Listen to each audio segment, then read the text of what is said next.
All right, hello, boys and girls. This week we're going to be reading some different books about weather, and some are going to be fiction and some are going to be nonfiction. So I'm going to read a book for you today, and we'll see if you can figure out whether it's a fiction book or a nonfiction book.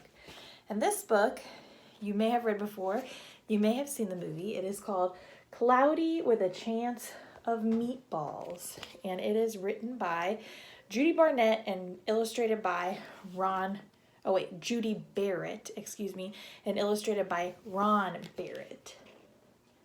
Cloudy with a Chance of Meatballs. We were all sitting around the big kitchen table. It was Saturday morning, pancake morning. Mom was squeezing oranges for juice. Henry and I were betting on how many pancakes we could each eat, and Grandpa was doing the flipping.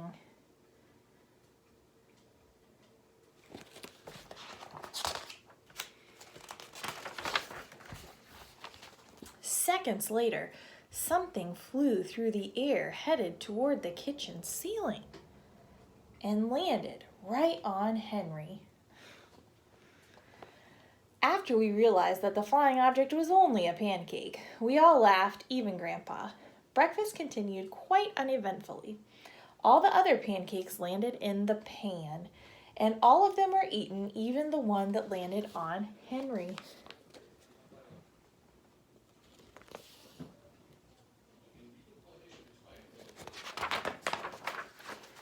That night, touched off by the pancake incident at breakfast, Grandpa told us the best tall-tale bedtime story he'd ever told. Across an ocean, over lots of huge bumpy mountains, across 3 hot deserts and 1 smaller ocean, there lay the tiny town of Chew and Swallow.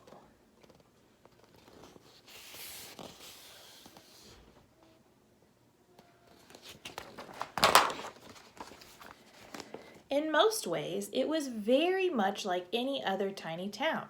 It had a main street lined with stores, houses with trees and gardens around them, a schoolhouse, about 300 people, and some assorted cats and dogs. But there were no food stores in the town of Chew and Swallow. They didn't need any. The sky supplied all the food they could possibly want. The only thing that was really different about Chew and Swallow was its weather.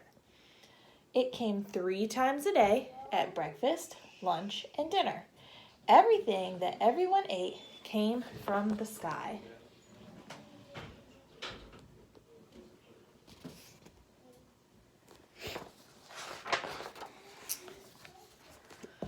Whatever the weather served, that was what they ate. But it never rained rain. It never snowed snow, and it never blew just wind. It rained things like soup and juice. It snowed mashed potatoes and green peas, and sometimes the wind blew in storms of hamburgers.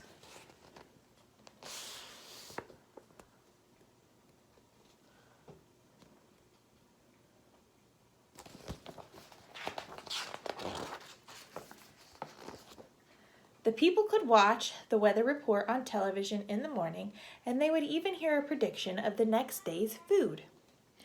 When the townspeople went outside, they carried their plates, cups, glasses, forks, spoons, knives, and napkins with them. That way, they would always be prepared for any kind of weather. If there were leftovers, and there usually were, the people took them home and put them in their refrigerators in case they got hungry in between meals.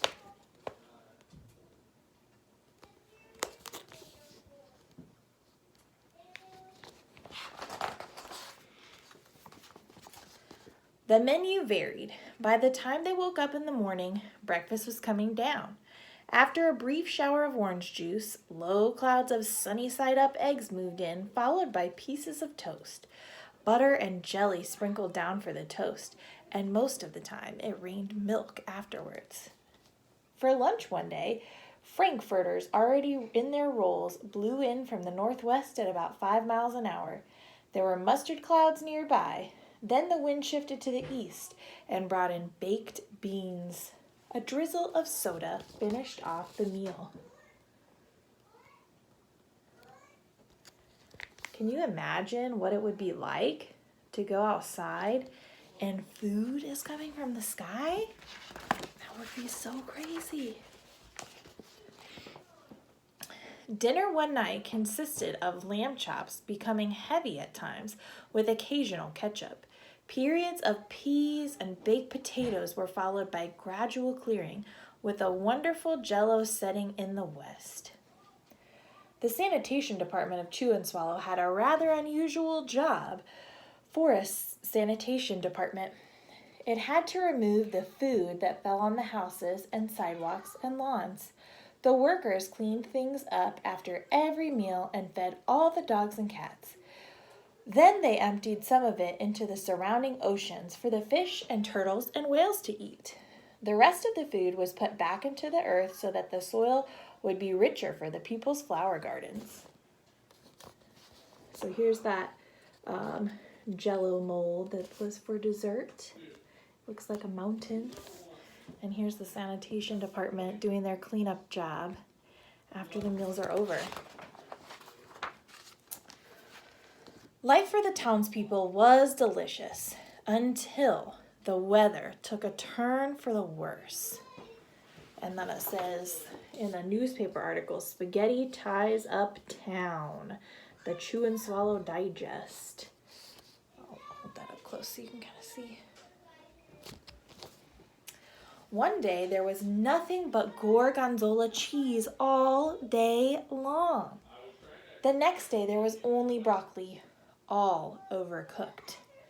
And the next day there were Brussels sprouts and peanut butter with mayonnaise. Another day there was a pea soup fog. No one could see where they were going, and they could barely find the rest of the meal that got stuck in the fog.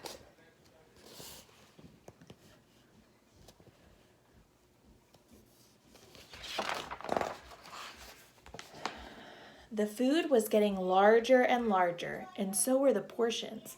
The people were getting frightened. Violent storms blew up frequently. Awful things were happening. One Tuesday, there was a hurricane of bread and rolls all day long and into the night. There were soft rolls and hard rolls, some with seeds and some without. There was white bread and rye and whole wheat toast. Most of it was larger than they had ever seen bread and rolls before. It was a terrible day. Everyone had to stay indoors. Roofs were damaged, and the sanitation department was beside itself. The mess took the workers 4 days to clean up, and the sea was full of floating rolls. To help out, the people piled up as much bread as they could in their backyards. The birds picked at it a bit, but it just stayed there and got staler and staler.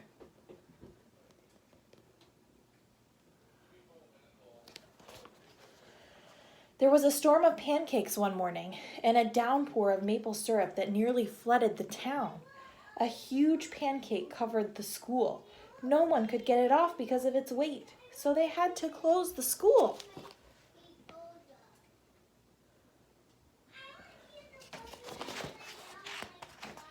We've had to close our schools, but not because of a pancake being on top of it.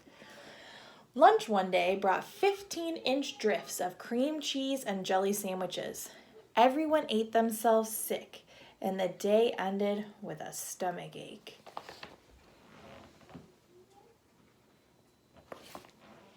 There was an awful salt and pepper wind accompanied by an even worse tomato tornado. People were sneezing themselves silly and running to avoid the tomatoes. The town was a mess. There were seeds and pulp everywhere.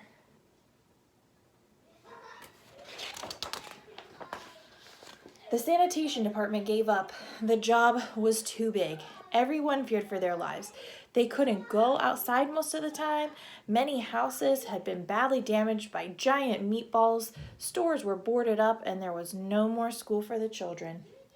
So a decision was made to abandon the town of Chew and Swallow. What does abandon mean? Can you think of what abandon means? I'll give you a hint.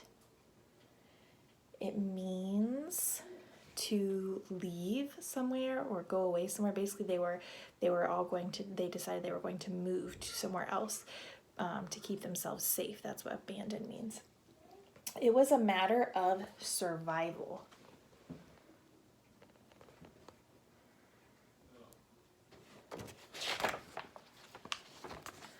The people glued together the giant pieces of stale bread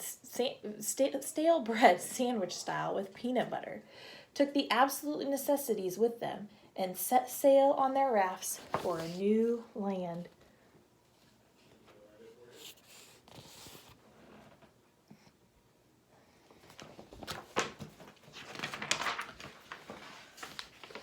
After being afloat for a week, they finally reached a small coastal town, which welcomed them. The bread had held up surprisingly well, well enough for them to build temporary houses for themselves out of it. The children began school again, and the adults all tried to find places for themselves in the new land.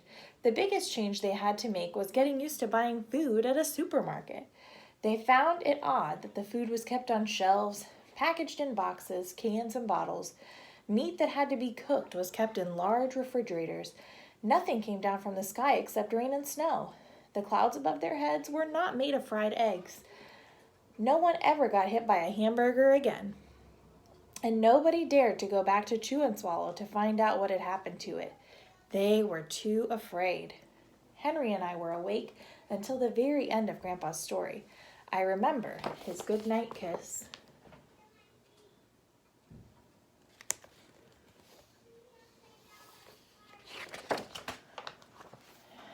The next morning, we woke up to see snow falling outside our window.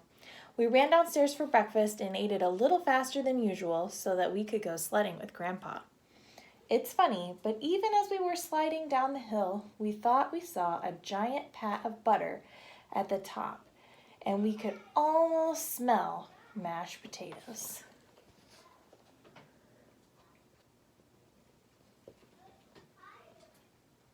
It does kind of look like the hills are mashed potatoes with some butter on top, but it's just the sun. The end. So what do you think? Was this book about whether a fiction book or a nonfiction book? Tell a parent why you think that, and then check out your assignment for today. Have a good day, guys.